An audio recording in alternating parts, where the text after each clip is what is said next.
বাঙালিদের শুধু দিওয়ালিতে কালী পুজো হয় না, এছাড়াও আলাদা আলাদা তিথিতে বিভিন্ন পাড়ার নিজস্ব কালী পুজো থাকে। আর আজ হচ্ছে আমাদের পাড়ার কালী পুজো। এই কালী পুজোগুলোতে ভাত ডাল কিছুই খাওয়া যায় না, তাই সকাল থেকে আমি শুধু মুড়িই খেয়ে যাচ্ছি। ভাবলাম যে বিকালে গিয়ে বাইরে কিছু ভালো মন্দ খাওয়া যাক, কিন্তু বেরিয়েই দেখি কালবৈশাখীর মতন ঝড় উঠেছে আর বলতে বলতে বৃষ্টি শুরু হয়ে গেছে। মানে শ্যামা মাও চাইছে যে এই ছেলেটাকে আজকে শুকিয়ে রাখতে হবে। তবে ঝড় বৃষ্টির দিনে জানলার ধারে বসে এরকম চা খেতে ভালোই লাগে। আর এই বিস্কুটটা হচ্ছে আমি, আর চাটা আমার এক্স, বেশি ডোবালেই ভেঙে যাবে, যেমন সে আমার মন ভেঙে দিয়ে চলে গেছে।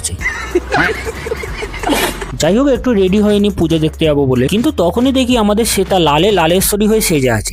এত সেজে খুঁজে যাচ্ছি, আর এদিকে আমি সেম জামা আর একটা শুধু খালি ফুল প্যান্ট পরে বেরিয়ে পড়েছি।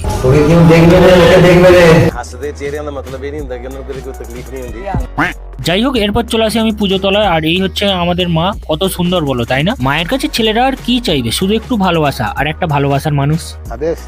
এরপর বাড়ি এসে দেখি মা পরোটা ভাজছে। অন্তত দিন শেষে আমি একটু ভালো খাবার খেতে পারবো। তো চলো আমি খেতে থাকি, আর তোমরা ভিডিওটা ভালো লাগলে একটা লাইক করে দিও। চলো টাটা।